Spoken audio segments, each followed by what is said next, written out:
Пред 150 и повеќе години скопјаните немале поим за некаков си Целзиус, уште помалку за катадневно мерење на надворешните температури. На тогашните чалгаджии, преокупирани со теми за љубовни дертови, не им паѓало на ум да пеат за некакви си елементарни непогоди и оставиле многу подоцна скопското изгор лето, кочан зима, да го опее нивниот потомок Владко Стефановски со своите бадијалџи од леб и сол. Но затоа, речиси секое лето, кое според дежурното правило, кое што меѓу повеќето скопјани важи и ден денес, е токму она најтоплото во последните не знам колку децении, низ градот тогаш кружела дежурна констатација дека е толку топло што од покривот на Куршумлијан почнува да тече стопено олово. Скопје има микроклима, изгор лето, кочан зима, градски циди, голи брда, силно небо, земја тврда.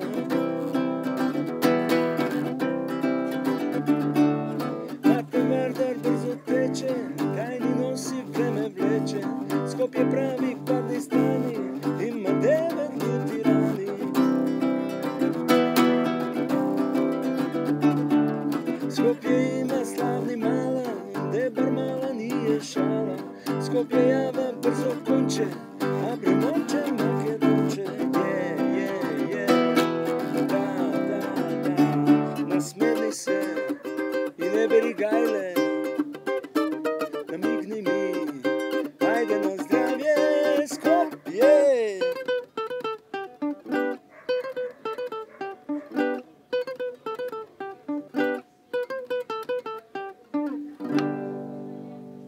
Па добро, ајде да видиме како се живеело пред 1,5 век во Скопје на температурна точка на топење на оловото во услови на немање на фрижидери и клима уреди. Одговорот е неверојатен, многу подобро отколку сега. На климата на Скопската котлина покрај орографските услови влијаат и метеоролошко-климатските услови, односно влијае и развојот на урбаната средина на градот. Значи со развојот на градот со изградба на згради и објекти во Скопската котлина почнува да се јавува влијанието на урбаната клима врз урбаното влијание на зградите и објектите врз микроклиматските услови. И друга страна е Скопската котлина како котлина, кај што се јавува често температурни инверзии и инверзиони магли. И местоположбата на Скопската котлина во однос на Скопска Црна Гора, планинските масиви, водно и другите обкружувања и влијат негативно, односно влијат на континенталноста на климата. И не случајно е кажано во песната изгор лето, кочан зима. Значи, многу студени зими и многу топли лета. Тоа е одраз на континенталноста на климата, а во исто време и на климата на Скопската котлина. Хроничарите забележале дека тогаш низ старата скопска чаршија и градските маала преку цел ден крстосувале уличните продавачи на сладолед, студена вода, газоза и кракери, а сладкото и пијалаците што ги нуделе со грлато извикување дондурма, сладолед на турски, газоза, биле грч ладни. Да, не прашувајте, можно е. Мразот и снегот, неопходни за нивно подготвување и одржување во ладна состојба, се носеле од високите планини и ги имало преку цело лето. Снегот и мразот се носеле со коњи и магариња, натоварени во вреки, изолирани со слама и потоа, во парчиња или калапи, се продавале во чаршијата на еснафите кои подготвувале и продавале сладки и освежителни пијалоци. За мразот и снегот да не се стопат, тие извесно време се чувале во специјално за тоа изградени простории и подземни визби и бунари, кои што се викале бузхане, односно ледари. Па прво напишавме песна за Скопје, а во првиот стих ја опфативме и скопската клима, сосема случајно би рекол, затоа што навистина Скопје има една малку карактеристична микроклима, затоа што имаме екстремно топли лета и екстремно ладни зими. И тоа камен пука, викаат, и во лето и во зима. Знае да биде многу топло и многу ладно. Еве, минатава зима беше -20.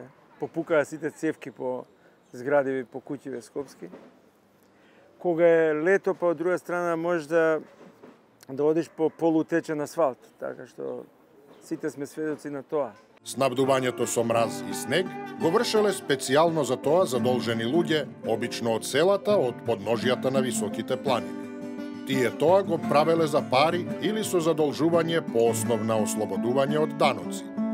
Во Државниот архив на Република Македонија и во Османлискиот архив во Истанбул има повеќе документи кои што се однесуваат токму на оваа дејност и за луѓе од подрачјето на денешна Македонија. Од неколку такви документи од 1801 до 1803 година дознаваме дека тогашниот битолски кадија издавал налози до жителите на селата Магарево, Дихово и Трново за потребите на кадилакот и другите владини институции во Битола секој ден, почнувајќи од Ѓурѓовден до 20 август, да носат по еден товар снег.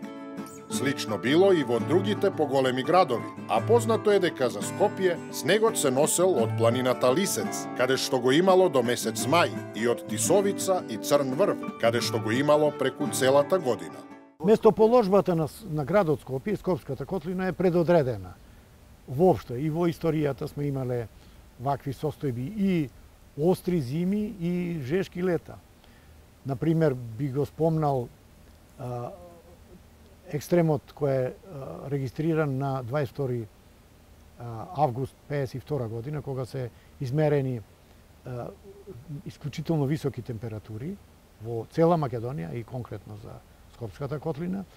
Подоцна во 85 година на 7 јануари минус 25,6 степени во Целзиусови, негативни температури. Сме имали 42 степени во последно време на 7 јуни 2007 година, исто така многу високи температури. Значи се работи за едно континентално влијание на Скопската котлина. Значи не како некои автори што спомнува дека Скопје има медитеранска клима и тука не знам па почнува да размислуваат и за развој на медитерански култури, што не мислам исплатливо и не коректно, имајќи во вид дека средната годишна амплитуда е 23 степени, што е изузетно висока вредност за средната амплитуда, а за екстремните па да не зборувам над 60 степени меѓу најниската и највисоката температура. Најголемите горештини во Скопје и неговата потесна околина владееле по целиот тек на Маркова река, во селата Љубош, Аџово и Драчево. Тоа било една од причините, на крајот од 19. век, етнологот доктор Јован Хаџи Василјевиќ да забележи дека овие места воопшто се сметаат како најнездрави места, а за нивните жители да изрече ни малку пријатна констатација. Жителите на овие места се сметаат за слаби, мешести и воопшто скапани. Иако мислам дека кога бев јас дете, некако попитоми беа тие вручини отколку овие сега. Веројатно дека озонската обвивка била малку по-здрава и не чувала од тоа сонце. Сега навистина многу опасна е таа вручина. Ја чувствувам таа жештина од сонце, ја чувствувам како напад. Кога бев дете не го приметував тоа. Можеби затоа што сум бил дете, ама можеби затоа што навистина сепак биле попитоми тие лета. Зимите ги памтам, знаело да има по метар снег и како дете се сеќам, знаело да има по метар снег и знаело тој снег да се задржи по месец-два. Летно време, климата била најубава во Чаир, на левата страна на Вардар, по должината на Серава и на целиот потек, вклучувајќи ги и селата, што се наоѓаат под Скопска Црна Гора. За ова зборува и едно предание што во 19. век било распространето меѓу скопјаните, а се однесува на една наводна одлука на тогашниот управувач на Скопје, Авзи Паша. Имено, кога Пашата посакал да се изгради во Скопје нови сараи, за да го пронајде најздравото место, пристапил кон испитување на климатските прилики во градскиот реон на еден неверојатен начин. Наредил да се заколат 3 овна, да се закачат на ченгелчиња на мотка и да се постават на 3 места. Еден на Вардар од левата страна, другиот на Серава од нејзината десна страна и третиот на врвот на Малото Чаир, десната страна на Вардар, која во тоа време била слабо населена и тој воопшто не ја ни есапел. На овој начин, пашата сакал да утврди кој од овие три овна прв ќе се расипе. И најпрвин се расипал оној на Вардар од левата страна, потоа оној на Серава, а најдолго се одржал оној во Малото Чаир. Тогаш пашата наредил неговите нови конаци да се изградат на ова место. Денес нема никакви траги од оваа репрезентативна градба, иако хроничарите забележале дека незините остатоци се надзирале уште известно време по Балканските војни во периодот 1912-13 година. Околу земјотресот во под влијание на градот Скопје и развојот на урбаната средина е вршено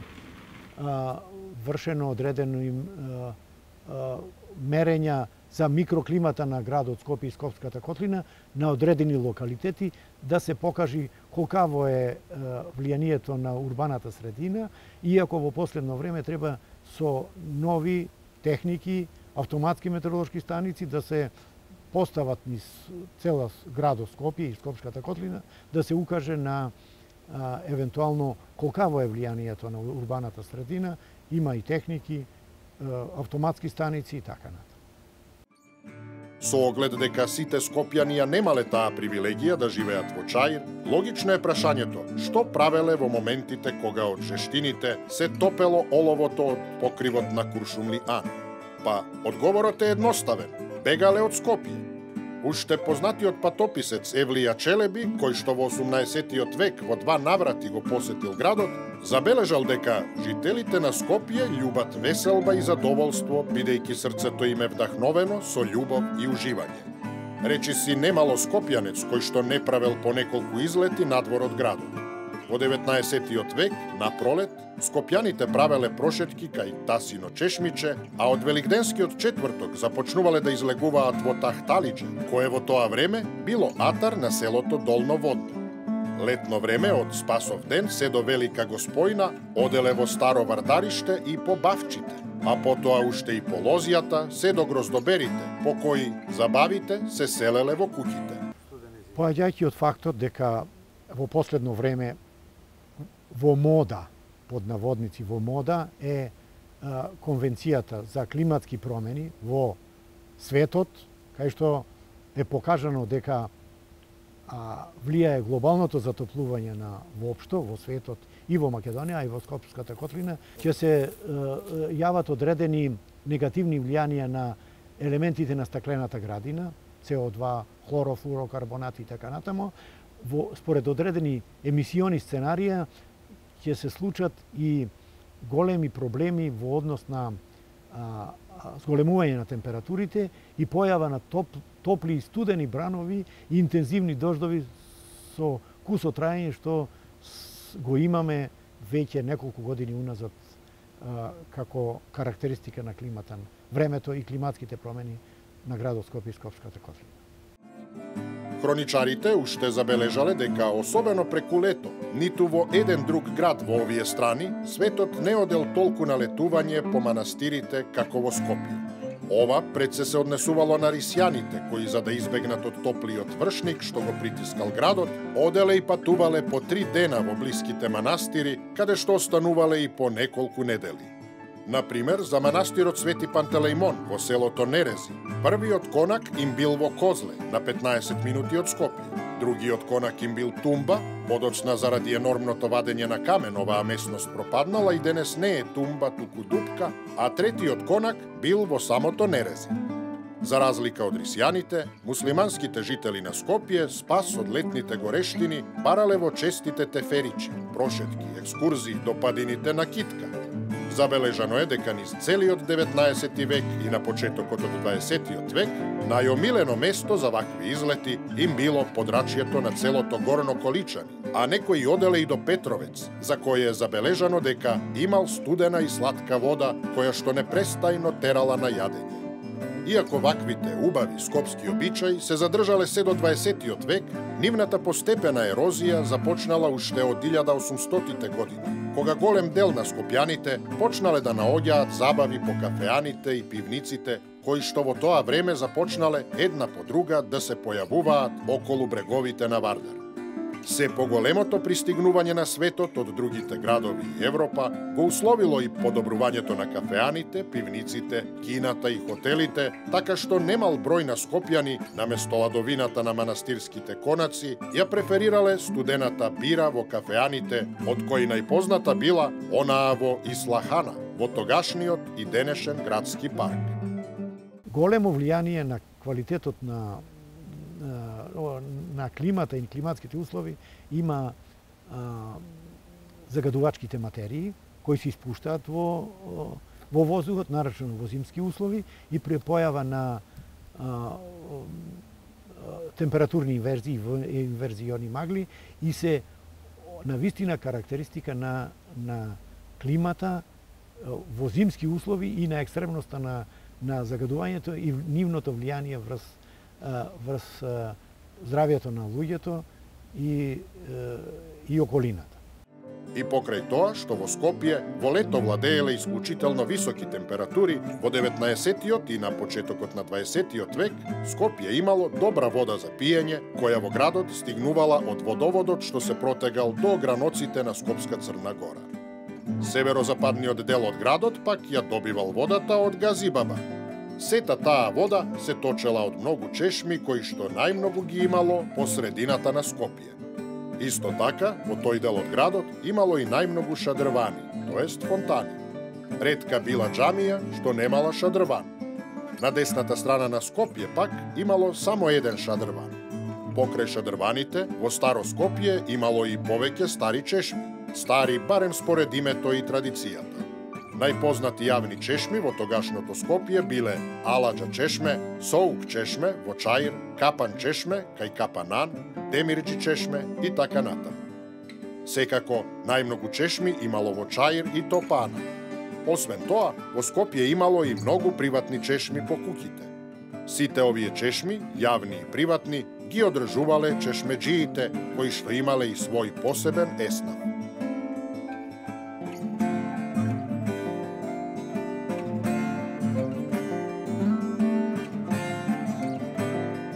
Уште подобра вода за пиење, иако во 19-тиот век се уште слабо населено, Скопје имало и на десната страна на Вардар. Во овој дел на Скопје, водата за пиење се донесувала од водњанското подножје, но во овој дел од градот имало малку јавни чешми и бунари, кои што се појавиле дури во 1873-74 година, откако била инсталирана железничката линија. Ваквата состојба траела се до 1909 година, кога тогашните градски власти, на местото Подкале, каде што денес се наоѓа дирекцијата на водовод, изградиле бунар со прва пумпна станица, а градот го добил првиот модерен водовод дури во раните 30 години на минатиот век.